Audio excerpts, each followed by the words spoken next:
El brillo frío del acero se cuela bajo la tela de la almohada justo cuando Kaeli gira en su sueño, y la cámara de visión nocturna captura el detalle con una claridad escalofriante que hiela la sangre de cualquier espectador. No es un accesorio, no es parte de un disfraz ni un objeto olvidado por error. Es un cuchillo de cocina afilado, pesado y letal, descansando a centímetros de su cuello, mientras ella respira como una calma que contrasta violentamente con el peligro inminente que representa ese objeto prohibido dentro de la casa. El silencio en la habitación es absoluto, pero el ruido que este descubrimiento provocará fuera de esas paredes será ensordecedor, porque lo que acaba de suceder no es solo una violación de las reglas, es una declaración de guerra silenciosa, que cambia para siempre la dinámica de poder entre los famosos encerrados. Para entender cómo hemos llegado a este punto de quiebre, donde el miedo se ha instalado tanto que una participante siente la necesidad de armarse para dormir, debemos retroceder horas atrás, al momento en que la tensión comenzó a cocinarse a fuego lento hasta hervir en una crisis de paranoia colectiva. Todo comenzó durante la tarde del día anterior, cuando la atmósfera en la casa de los famosos ya estaba cargada de electricidad estática.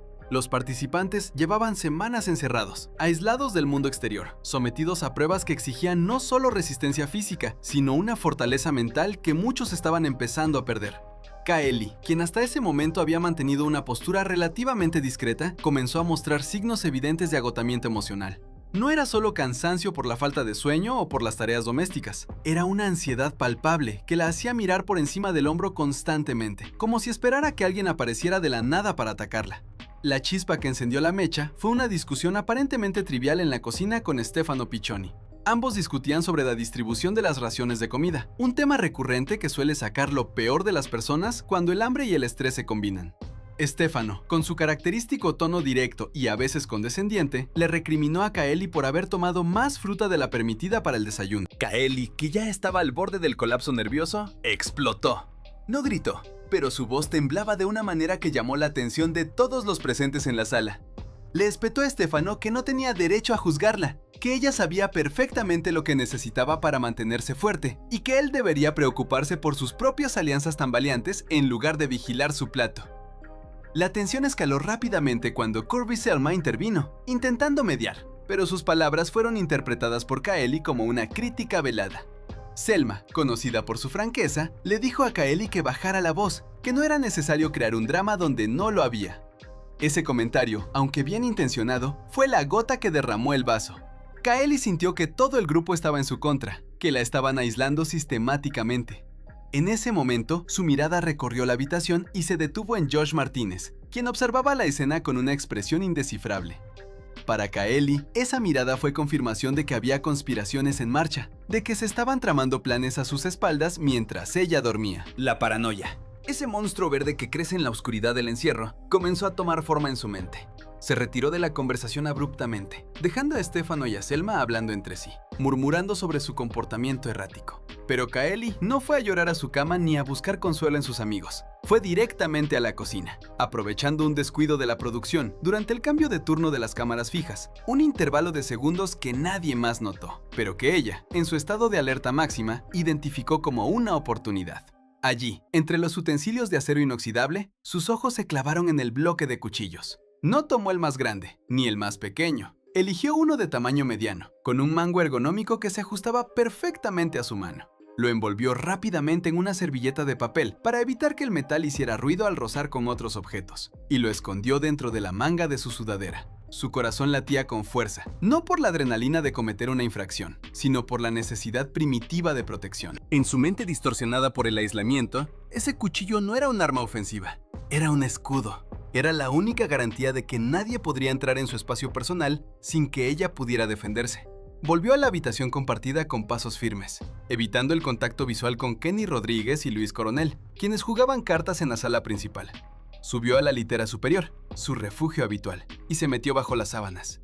Con movimientos precisos y calculados, deslizó el cuchillo bajo la almohada, asegurándose de que estuviera colocado de tal manera que pudiera alcanzarlo con un solo movimiento de la mano si despertaba sobresaltada. Luego, cerró los ojos, fingiendo dormir, pero permaneció despierta, escuchando cada sonido, cada respiración, cada paso en el pasillo. La noche cayó sobre la casa y con ella llegó el silencio, pero no la paz. Las cámaras de seguridad, equipadas con sensores de movimiento y visión nocturna de alta definición, continuaron registrando cada rincón.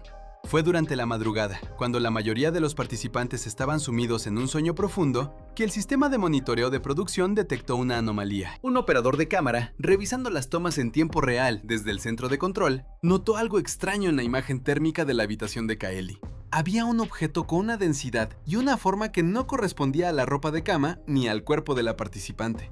Al acercar el zoom digital y ajustar el contraste, la silueta del cuchillo se hizo innegable. El pánico se apoderó inmediatamente del equipo de producción. Protocolos de emergencia se activaron en silencio. No podían entrar a la casa sin una razón justificada ante las cámaras nacionales, pero tampoco podían ignorar un riesgo de seguridad tan grave. Decidieron esperar al amanecer, documentando cada segundo, grabando la evidencia que pronto se convertiría en el tema más candente de las redes sociales. Mientras tanto, dentro de la casa, la mañana llegó con una normalidad engañosa.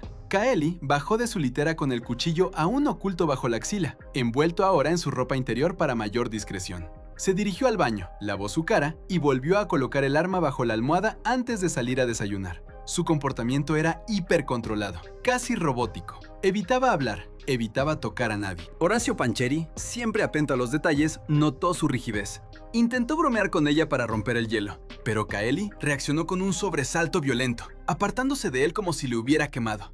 Horacio frunció el ceño, confundido, y compartió una mirada de preocupación con el divo. Algo no estaba bien. La tensión era visible, espesa, casi tangible. Durante el desayuno, Kaeli apenas probó bocado. Sus ojos escaneaban la mesa, evaluando amenazas imaginarias. Cuando Fabio Agostini se levantó para servir café, Kaeli tensó los músculos, preparada para actuar. Fabio, ajeno al drama interno de su compañera, le sonrió amablemente, pero ella no devolvió la sonrisa. Solo asintió levemente, sin dejar de mirar sus manos. El punto de inflexión ocurrió cuando Jordán Martínez decidió limpiar la zona de las camas. Como parte de las tareas rotativas, le tocaba ordenar las literas. Se acercó a la cama de Kaeli con la intención de cambiar las sábanas, algo que ella había dejado pendiente. Kaeli, que estaba sentada en el suelo cerca de la ventana, vio cómo Jordán se acercaba a su almohada. El pánico la invadió. Sin pensarlo dos veces, se lanzó hacia adelante, gritando: ¡No la toques! Jordán se detuvo en seco, sorprendido por la agresividad de la reacción. «Tranquila, Kaeli, solo voy a cambiar la funda», dijo él, alzando las manos en señal de paz. Pero Kaeli no se calmó. Se puso de pie, interponiéndose entre Jordán y la cama. «Déjala así, no quiero que nadie toque mis cosas», ordenó con una voz que sonó más a amenaza que a petición. Jordán, desconcertado, retrocedió. «Está bien, como quieras», respondió, alejándose con una mezcla de confusión y molestia.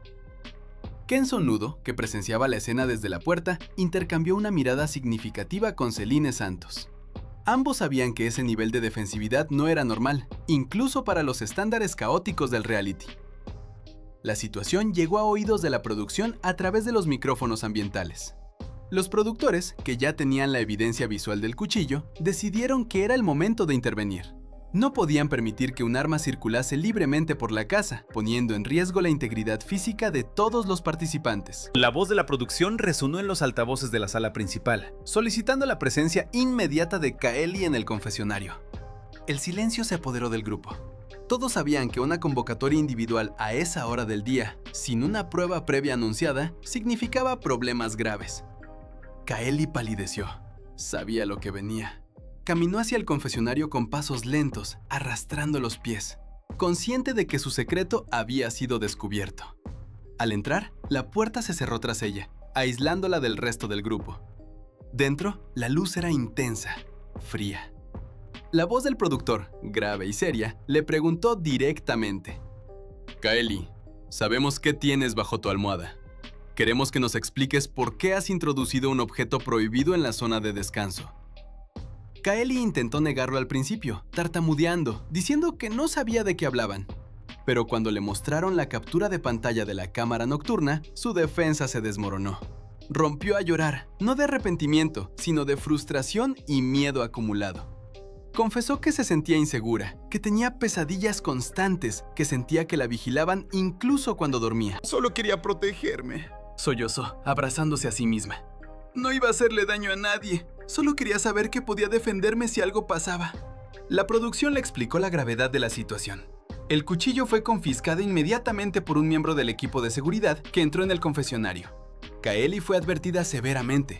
Una segunda infracción de este tipo resultaría en su expulsión inmediata de la casa. Además, se le informó que su comportamiento sería evaluado psicológicamente para determinar si podía continuar en el concurso.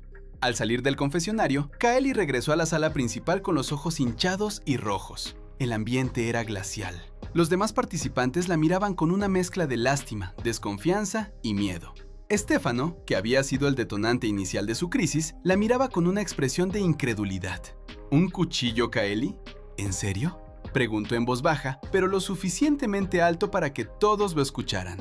Kaeli no respondió. Se sentó en un rincón, abrazando sus rodillas, aislándose voluntariamente del grupo. Curb y Selma se acercó a ella, intentando ofrecer consuelo, pero Kaeli se encogió, rechazando el contacto. La confianza, ese pilar fundamental de la convivencia en la casa de los famosos, se había quebrado irreparablemente. Ahora, cada movimiento de Kaeli sería observado con lupa. Cada gesto, cada palabra sería analizado en busca de señales de inestabilidad. La noticia se filtró rápidamente a través de los rumores internos. Josh Martínez comentó en voz baja con Luis Coronel que esto podría ser una estrategia para ganar simpatía, una actuación exagerada para provocar una reacción dramática. Luis, más pragmático, descartó la idea. «Nadie finge tener tanto miedo», dijo. «Esa chica está realmente mal». La división en el grupo se hizo evidente. Por un lado, aquellos que sentían empatía por el sufrimiento mental de Kaeli, como Horacio y el Divo. Por otro, aquellos que veían su acción como una traición a la seguridad colectiva, liderados por Stefano y respaldados silenciosamente por Kenzo. La casa se dividió en dos bandos invisibles, separados por la línea trazada por el filo de un cuchillo de cocina. A medida que avanzaba el día, la tensión no disminuyó, sino que se transformó en una ansiedad sorda. Nadie podía relajarse. La imagen del cuchillo bajo la almohada persistía en la mente de todos. ¿Qué más podría estar ocultando? ¿Era Kaeli un peligro real? Estas preguntas flotaban en el aire, envenenando cada interacción. Durante la cena, el silencio fue abrumador. Solo se escuchaba el tintineo de los cubiertos contra los platos. Kaeli comió sola, en una mesa aparte, evitando la mirada de sus compañeros. Su aislamiento era total. Ya no era solo una participante más, era la paria, la elemento disruptivo, la fuente del caos. Y sin embargo, en sus ojos todavía brillaba esa chispa de desafío, esa terquedad que la había llevado a tomar el cuchillo en primer lugar. No se arrepentía de haber buscado seguridad, solo lamentaba haber sido descubierta. La noche cayó de nuevo, pero esta vez nadie durmió tranquilo. Las cámaras seguían grabando, implacables, capturando la nueva realidad de la casa. Kaeli subió a su litera, esta vez sin nada bajo la almohada, pero con una vigilancia mental extrema. Sabía que estaba sola, que debía confiar únicamente en su propia capacidad para navegar este mar de hostilidad. Y mientras la casa se sumía en la oscuridad, la pregunta quedaba suspendida en el aire. ¿Fue esto el inicio del fin para Kaeli o el comienzo de una transformación más oscura y peligrosa? La respuesta no tardaría en llegar, pero por ahora solo queda la incertidumbre y el eco de un error que cambió las reglas del juego para siempre. Personalmente, creo que este incidente refleja la presión extrema a la que son sometidos los participantes de realities como este, donde la privacidad es nula y el estrés es constante. Aunque la acción de Kaeli fue grave y peligrosa, no podemos ignorar el contexto de vulnerabilidad psicológica en el que se encontraba. No se trata de justificar el uso de armas, sino de entender que la mente humana, cuando se ve acorralada, busca mecanismos de supervivencia extremos, aunque sean irracionales. La producción debe asumir su responsabilidad en el cuidado mental de los concursantes, no solo como espectadores de su drama, sino como guardianes de su bienestar. Ver a una persona llegar a tal extremo de desesperación es alarmante, y debería servir como una llamada de atención sobre los límites éticos de este tipo de entretenimiento. Kaeli necesita ayuda, no solo castigo. Y nosotros, como audiencia, debemos cuestionarnos hasta qué punto queremos ver sufrir a alguien por nuestra diversión. Sigue la página y comenta parte 2.